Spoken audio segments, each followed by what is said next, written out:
በጭራሽ ለማንም ቢሆን ተቀጥራችሁ መስራት የለባችሁም። ቅጥር ማለት ዝክ እንደ ስሌቨሪ ነው፣ ባሪያ ነው የሚያደርጓችሁ።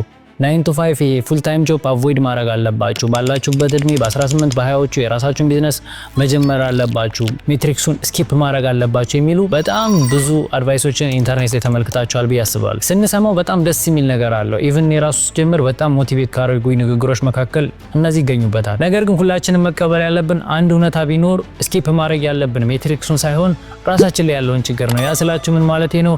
ኤክስፔሪየንስ የለንም፣ ትክክለኛ የሚባል ስኪል የለንም። ከዛ በተጨማሪ ደግሞ ዲሲፕሊን የለንም።